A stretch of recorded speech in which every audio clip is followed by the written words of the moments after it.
The Romanian Constitutional Court has annulled the presidential elections. Absolutely unprecedented and pretty crazy situation in Romania. Salud, my name is Connor Klein, an expert in international relations. I'm here to give you a more nuanced, informed, and unique perspective on the happenings geopolitically with respect to the Russo-Ukrainian war. I've been living for many years in Ukraine. I speak Ukrainian, Russian, and importantly for this video, Romanian as well. So what has been happening? How did we end up in this really unusual situation, unprecedented, as I said, on Ukraine's borders in Romania? Romania, of course, being a member of the European Union and of NATO.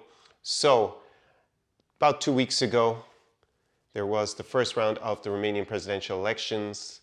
A candidate who had been polling pretty lowly and was not that well known on the Romanian political scene, Călin Georgescu, he came in first position in the first round, kind of out of nowhere. It had been expected that the current Prime Minister, Marcel Ciolacu, and the leader of a more nationalist populist party called AUR, Simonon, that they would be in the second round. However, they ended up in third and fourth positions because in second position came a center-right candidate, Elena Lascon. So we had this very unusual situation where the two favorites didn't make it to the second round. And Georgescu had been alleged to be extremely sympathetic towards Moscow and Russia and was Eurosceptic and NATO skeptic.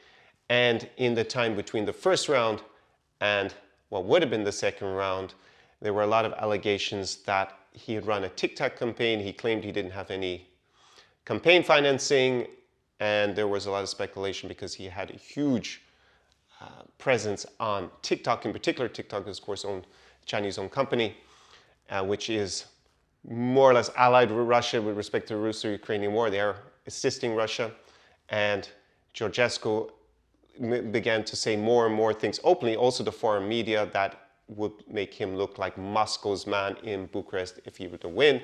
And there were allegations that there was an illegal campaign on TikTok, right? So social media pushing out his messages to a huge number of people. Not that there were necessary allegations about the tallying of the votes in the first round, but there have been allegations about foreign interference by a state actor. More or less, most people assume that is Russia, although TikTok is owned by China. And as I said, he made more and more openly pro-Kremlin positions in the 2 weeks in between winning the first round and what would have been the second round, which is supposed to take place tomorrow, Sunday. So, for example, he outlined that if he were to become president, he would end all military aid to Ukraine, obviously something that Moscow would be very happy about, that Ukraine would no longer be able to use the Black Sea ports in Romania to export its grain. Again, something that's going to make the Kremlin very happy. Not really sure how that's in Romania's interest to stop the exports going through their ports. And that he would not honor the recommendation, not a hard commitment to spend a minimum of 2% of GDP on national defense, as per the recommendations since 2014 of being in NATO. So he was making statements that were also increasingly hostile towards the European Union, to NATO, and more or less positive about Vladimir Putin, the Russian leader. So in general, it seems pretty clear that he would have had a position that would have been extremely favorable to the Kremlin and extremely unfavorable to Ukraine. This channel is basically from the perspective of Ukraine and the Russo-Ukrainian war. So definitely think we could say that he was going to be a pro-Moscow president if he had been elected. Now, of course, Romania is a democracy. People vote for a pro-Moscow candidate, and there is nothing illegal in terms of the campaigning, then that is what happens in a liberal representative democracy.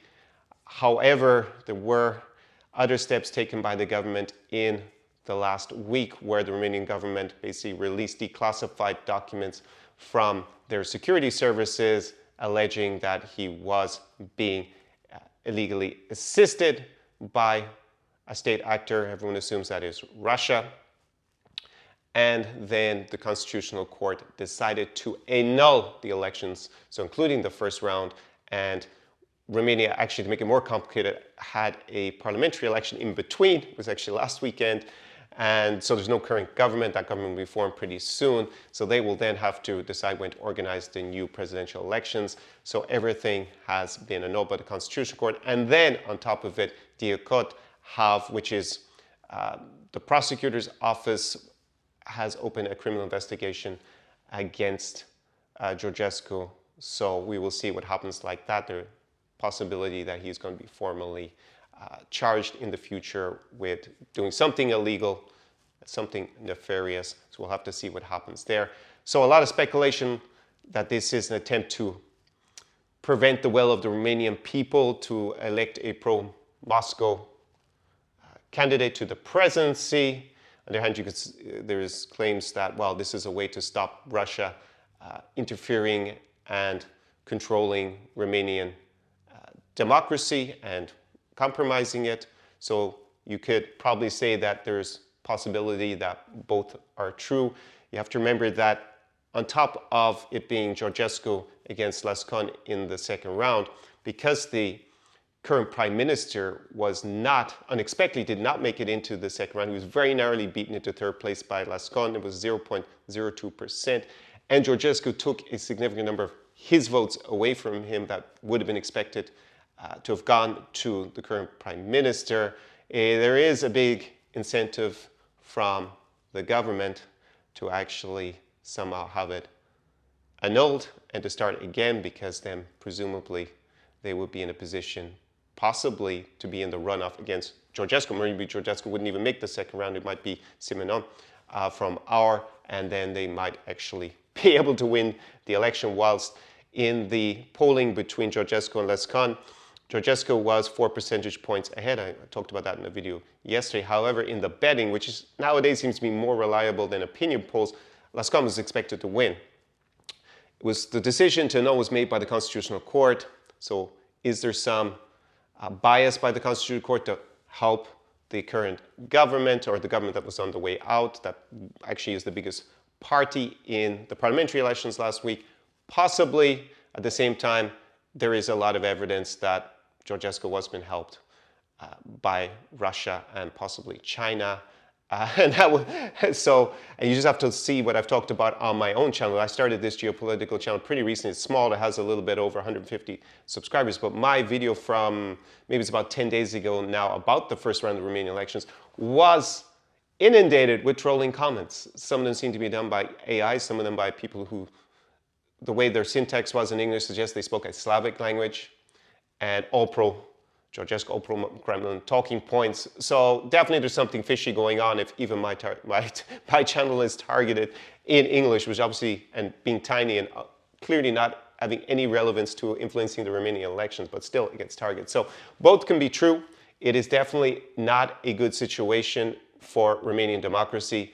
In any case, that the elections have been cancelled. However, looking at this from Ukraine's point of view, in the Russo-Ukrainian war, this is another setback for the Kremlin, because it looked like they had not a shoe-in, but they had a reasonable chance of getting a pro-Moscow candidate elected in Romania. And if you look at the Russia-leaning governments of Fico in Slovakia and Viktor Orban in Hungary, then if you had added Romania, actually on Ukraine's western border with the NATO countries, then it would only be Poland that would be solidly in favor of supporting Ukraine. So from Ukraine's point of view, leaving aside the mess for Romania in terms of democracy, it's probably a good thing, because then we have kind of the status quo for now, at least in the short term. It's a good thing.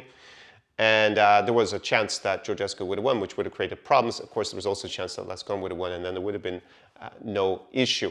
So what is likely to happen in the future? Well, definitely there will be probably a reaction from people who were supporting Georgescu, that now it's all, to prevent him from taking over. They're trying to stop the will of the people to elect who they want. So there may actually be a reaction. He may actually increase in support. That is possible. At the same time, it will give the other parties the opportunity to discuss more about how he is, in effect, Moscow's man in Bucharest.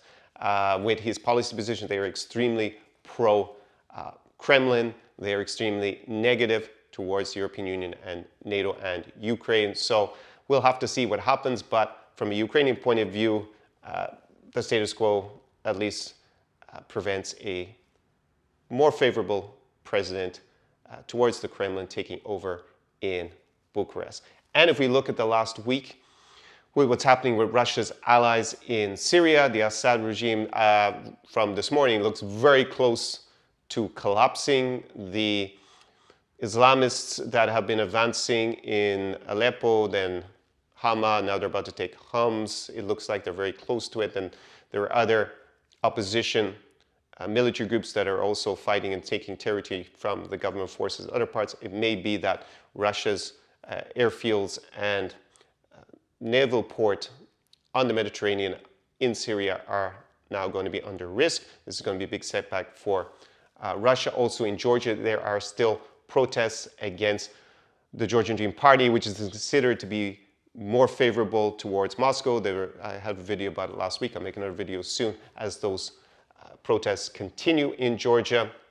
There is a possibility that we will see either a compromise where the government is going to have to organize maybe a new round of voting, but if they don't compromise, then there is a possibility of a Euromaidan-style revolution in Georgia in the coming weeks. So not good for Russia. Also, they have a lot of problems in terms of recruitment. As I've done in my other videos, money, their economy has been under a lot of pressure. We see what happened to ruble pretty recently, and material, they are burning through their stockpiles of Soviet-era material and equipment. So it is not looking good for the Kremlin. It'll be very interesting to see what happens with Donald Trump when he is inaugurated in just over a month at this point. It's like 5 weeks away. So maybe the Kremlin is hoping to hang on until then. So on that note, I'm going to end this video about the Romanian elections that are not taking place. I had intended to make a video on Monday when we would know the results, but we've had this crazy situation where